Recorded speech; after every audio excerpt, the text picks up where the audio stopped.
Hi, I'm Grant Threlkeld, and this is my Module 8, Legal Aspects of Teacher Evaluations. The first article that we had to read was about the Every Student Succeeds Act, or ESSA. The ESSA ends the federal government's involvement in teacher evaluations. It specifically prohibits the Secretary of Education prescribing any portion of a state's educational system. It was mentioned that this is a rights preserving provision and not a rights creating provision, in that any aspect of the state law that a negotiating body, whether it be a teachers union or any other body, previously had, that they would continue to have that, whether that be in how evaluations are conducted, the number of evaluations, or pay or merit-based pay. If that was already previously covered by the state law, then it continues to be covered by the ESSA. However, if it was not, the ESSA does not implement that right. When teacher evaluations head to court, this dealt with completed or pending lawsuits over a teacher evaluation. Many of these lawsuits were based on merit-based pay, or teachers that felt that their evaluations were unjust, or that the legislature had created new laws that were unjust to teachers. And these lawsuits have taken place in Florida, Louisiana, Nevada, New Mexico, New York, Tennessee, and Texas. And as was mentioned in the ESSA article, there is growing evidence that merit-based pay with teacher evaluations being based on how students are performing on standardized tests, it isn't necessarily valid. For a local case in 2014, a portion of a kindergarten through 12th grade appropriations bill, an amendment was added ending due process for teachers. The KNEA filed a lawsuit arguing that this violated the state's constitution, in that the bill contained more than one focus. In Kansas state law, only allows for a bill to have a singular focus. However, in January 20th of 2017, the Kansas Supreme Court on that provision dismissed the lawsuit, saying that because it was an appropriations bill dealing with kindergarten through 12th grade students, that due process was not outside the scope of a single issue.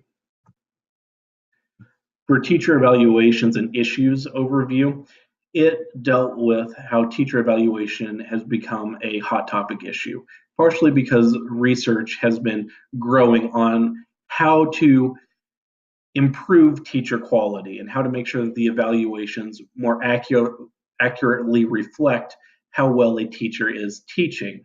This has also partially taken place due to philanthropic interests in boosting teacher effectiveness, whether it be through Race Through the Top, where $4.3 billion was awarded to states that had modified some of their teacher evaluations in order to boost quality teaching. It has also taken effect through the Melinda and Bill Gates Foundation that has donated in upwards of $700 million towards a similar cause. There's been renewed interest in revamping state laws in regards to teacher evaluation. And there's been political pressure to remove ineffective teachers in the past 2 decades, whether we look at No Child Left Behind, where there was an increase in standardized testing and raising those scores, which then led to high stakes testing, and now through Race Through the Top, where states can implement provisions where student standardized testing can provide a rating as to how well a teacher is teaching. For the special education cooperative that I work for in regards to evaluations, is all teachers are evaluated using the district that they work for's evaluation tool. There are 9 districts within the cooperative, so there are upwards of 9 different evaluation tools. Teachers in their first 2 years are evaluated before the 60th day of each semester. Each evaluation has 2 observations of at least 20 minutes. Teachers in their third and fourth year of teaching are evaluated with 2 observations before the 15th of February. And after that, teachers are evaluated every third year. For the Goddard's district, the district that I currently work for, their policies regarding evaluation is that the teacher fills out a pre-observation form or a pre-assessment. The Goddard district currently uses the McCrell evaluation tool. The administrator then observes at least 3 times, where 1 is announced, 1 is unannounced, and the third is of the administrator's choice. After each round of observation, an evaluation is filled out and sent to the teacher. The teacher then can respond to that evaluation and answer any questions that the administrator may have had. After the third evaluation and observation, there's a conference with the teacher and administrator to go over the ratings and come up with the final scores. What teacher recourses are regarding evaluation is if a teacher feels that the evaluation is unjust or incomplete, the teacher can request in writing 14 days prior to the evaluation being finalized a special education administrator for their review of the evaluation.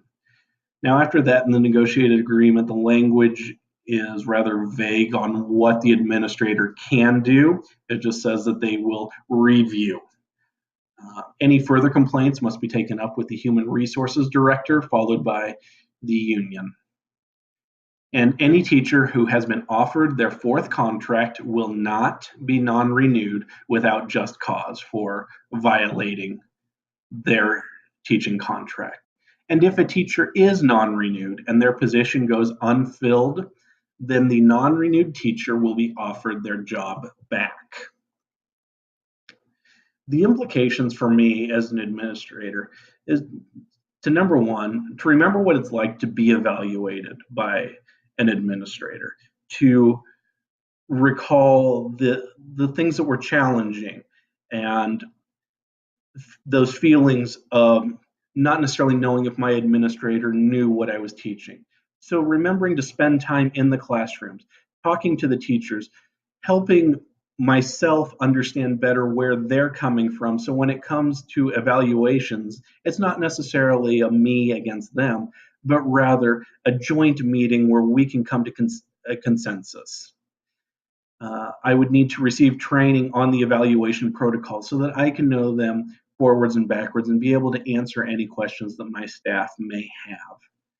And that I would want to review those protocols every year just to make sure that they're fresh in my head and that I'm not adding to or subtracting from the protocols based on my own thoughts or experiences.